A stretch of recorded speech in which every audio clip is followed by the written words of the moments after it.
All right, the Audibles crew is in session. Eric Sorensen, you can read his zone read every week. Terrific deep dives in the high school space on Sports 360. And Zach Alvira, sports editor at the Tribune newspapers. You'll see him patrolling high schools, college, pro, wherever. Zach is man about town. Okay, guys, Saguaro Chandler, let's start there. I don't know the last time Saguaro was 2-2. I don't think it really matters.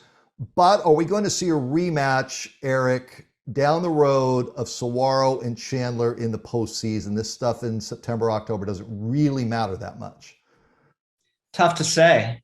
If Saguaro loses another game and has 3 losses, they may end up in the same boat as Highland. We've had this discussion in the past about 3-loss Highland should have been in the Open the past couple of years. They just weren't. They were easily one of the 8 best teams in the state of Arizona. Saguaro, not comparing one team or one year to another, Saguaro is in the same boat. They are one of the top 8 teams. And if they lose another game, they absolutely deserve to be in the Open. Zach. I'm going to agree with Eric here. However, I need to see more from this Saguaro team. We saw them struggle in the first few weeks. They had a really good game against O'Connor, and then we saw them do very well in the first half against Chandler, and then all of a sudden kind of sputter out of control in some ways, letting Chandler score 31 unanswered before they scored another touchdown. This Saguaro schedule is very, very tough. Their schedule alone, like Eric said, should get them into the Open division. But if they can't figure out how to control games early on and throughout the rest of the 4 quarters and win those games, I have a bad feeling that they're going to end up in the 6A conference.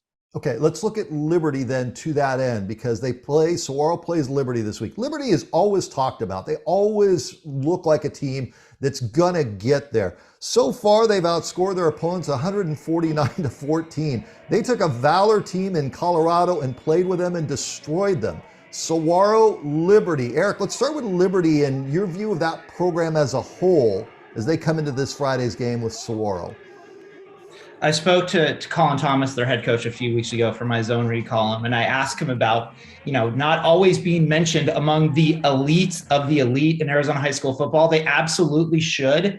His response was, we don't care. We play with the chip on our shoulder. We know we're in the West Valley. We know we might get overlooked just because the Southeast Valley is where the majority of these top programs are.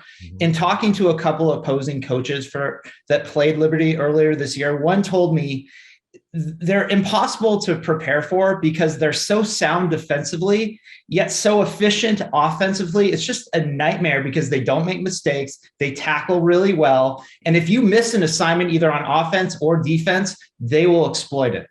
Zach? Yeah, look, Liberty has been one of those teams last couple of years that we've all said, okay, maybe this is the year they get over the hump. They get over the hump of Chandler. But they've fallen now, 3 times against Chandler, regular season and playoffs in the Open Division semifinals.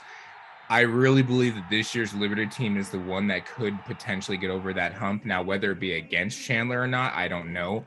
But like Eric said, technically sound. Navi Bruzon has been amazing at quarterback for them, and he's, I believe, only a junior this year as well.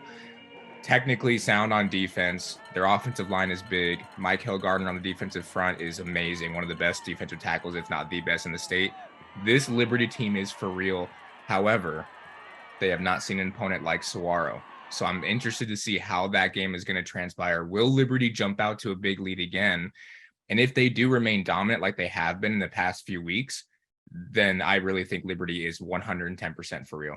And I just want to jump in here real quick, Brad, to what Zach said. Okay, yeah, they lost to Chandler, but 2 of those Open Division playoff games were over in overtime in games that Liberty's was right there. It wasn't like Chandler playing, the 8 seed or the 7 seed in the Open, and it's just basically a bye.